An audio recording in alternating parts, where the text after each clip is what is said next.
Then, from the shocking new thriller, The Belko Experiment, and TV's sexy political drama, Scandal, the wonderful Tony Goldwyn is here. Plus, Joey McIntyre from New Kids on the Block and the new TV show, Return of the Mac, and Justina Machado from the Netflix series One Day at a Time are our guest co-hosts. So, let's start talking.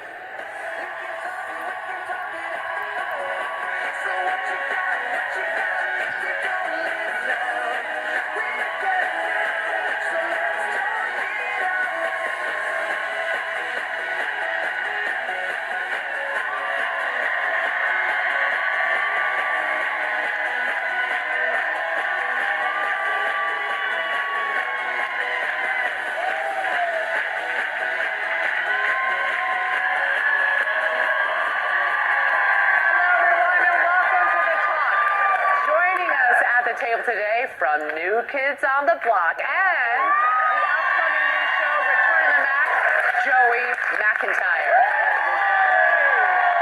Also joining us from the Netflix remake of the classic sitcom One Day at a Time, Justina Machado. Let's get started with Ben Affleck and Jennifer Garner calling off their divorce. Yay!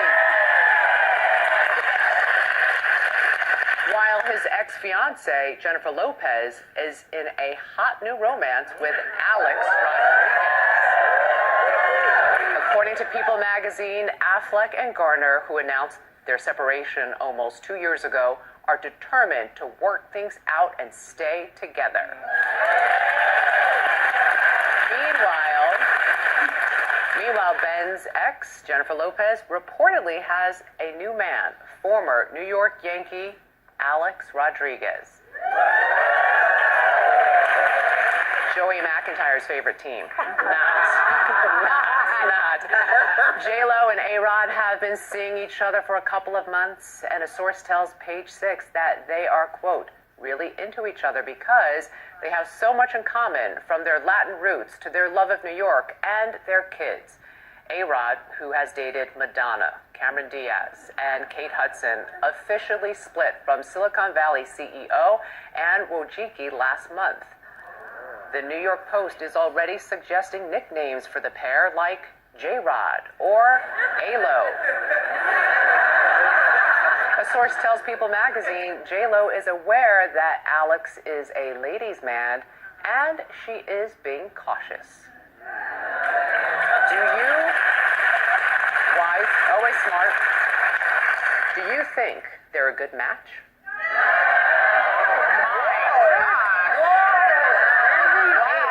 Haters. Well, I was going to say I don't know that it's any of our business, but clearly everybody thinks it is.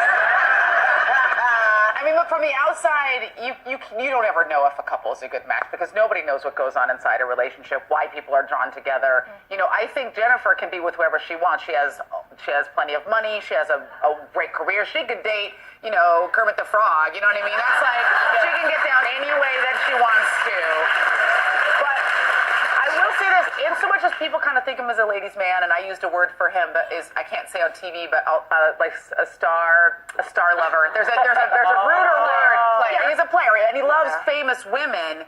He loves high-profile women. He did have this relationship with this Silicon Valley CEO who wasn't, you know, a red carpet beauty traditionally. She was a billionaire, which I think is very interesting. But I think that might have indicated that he's looking for something a little bit more substantial in his life than these kind of red carpet flings. Well, also it's sort of painted like he's this ladies' man and she should watch out, but like she doesn't stay with people forever. Yeah, you're right. She could be a man, you know, a man's lady. You need to look out for her. But you know, who doesn't she make a good match with? I mean, she's gorgeous. She's gorgeous. She kind of elevates everybody too.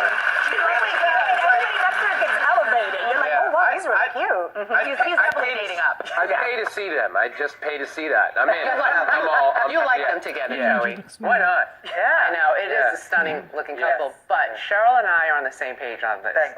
Cheryl, you open, I'll close. Mark Anthony. Thank you. I'm holding out hope with you. I think he may have had another wife after, maybe he's divorced, maybe he has another wife You now. guys are in another Never works century. No, it never works out. See, none of this stuff is working out because Mark Anthony and Jennifer Lopez need to get back together and stop playing around. Yes, that's what I'm talking about. All right. Meanwhile, J-Lo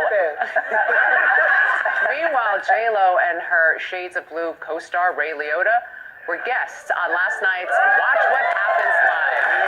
Host Andy Cohen asked Ray about his worst on-screen kiss. Ray has worked with stars like Angelica Houston, Jennifer Love Hewitt, Lorraine Bracco, and of course J-Lo herself. So, who did he put on blast? Take a look. Who is the worst kisser of the women that you've kissed? Yeah. Working with? Who's the worst? She remembers. Sigourney. Okay. Very good. And she was your... That was in Heartbreakers. In the world. Okay.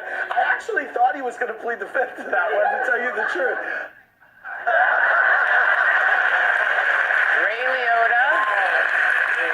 Ray Liotta co-starred with Sigourney Weaver in the 2001 comedy Heartbreakers.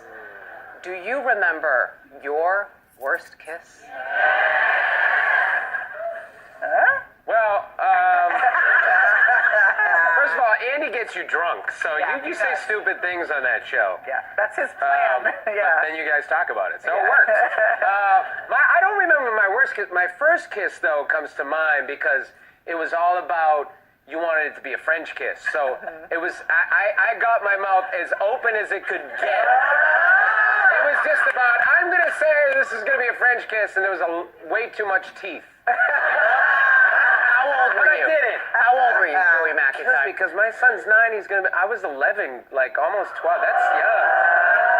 No, I feel like middle school's about the time you start kissing. Yeah. She was older, though. She was an older woman. How old was she? She was 14 at the time.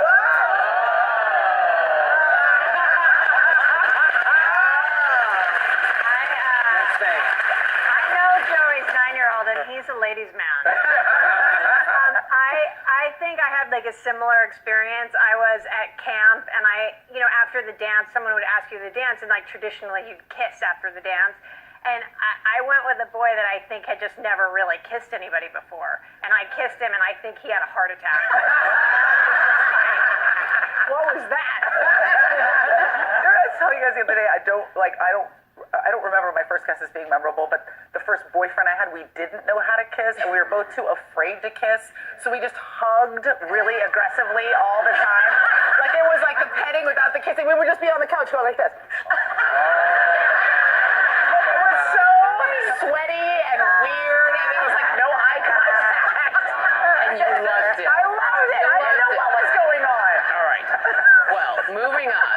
We all remember when the Ice Bucket Challenge took over the internet back in 2014. Well, now there's a new challenge that's going viral called the Hell Challenge. Here's how it works. Kids ask their parents if the word hell is a curse word. If the parent says no, the kid then immediately begins using the word in conversation, preferably in an aggressive, disrespectful way, to see if they could get a rise out of their parents. Let's just say it worked. Take a look. Is hell a cuss word? No. Then where the hell you going? Mom, do you think hell is a curse word? No. It can be used that way. Why the hell didn't you tell me that? What the hell are you talking about? Why she keep cursing me? What the hell? That's hers. What the hell you thought it was?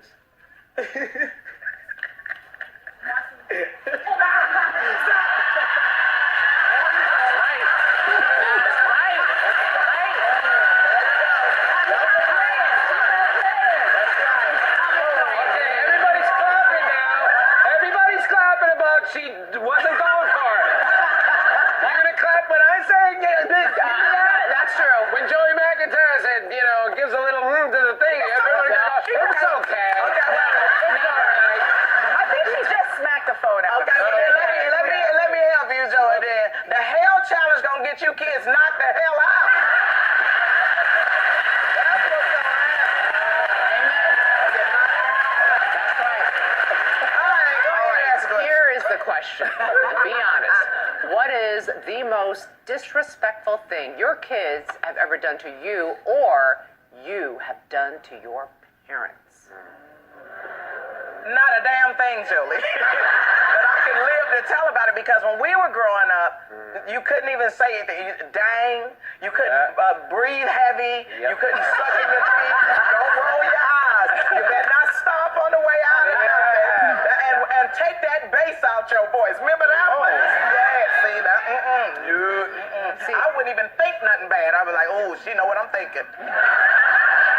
I was constantly rolling my eyes. Constantly. They were constantly telling me to take that look off my face. I was like, what look? I was disrespectful all the time. Really? I'm sorry, Mom. Your diary must have been full of. It started off really sweet at 7 years old, about a little sweater, about a little party. Then by 12, it was like, I hate my mom. You know, I can't stand her. I can't believe, every teenager. No, that was not me. There you go. You know you were. My parents are Chinese immigrants, old school. My first language was Mandarin. Yeah. But fast forward, I'm 27. I think I'm a grown adult, and I went to go visit my parents, and I interpreted something that my dad did as criticizing my mom. So, and my mom, she's a pushover, okay? I love her to death, but, you know, she sometimes doesn't stand up for herself. So I said, I'm an adult, I'm gonna stand up for my mom. So I said something to the effect of my dad, like, if you don't like the way she does it, why don't you do it yourself? If you want to see the paint come off the walls in a room, you say that to my old school immigrant father. It was so ugly. I called my sister. I was like, oh my God. I felt like, you wouldn't believe. She goes, Did you regret it? oh, yes, I did. I was schooled, and I called my sister. She goes, wait a minute. Did you say do it yourself to Dad? I go, yeah. She goes, you never say that to Dad. She's like, I learned when I was like 12. I was like, why did you tell me? Oh my God. Yeah, that went never again. We'll be right back.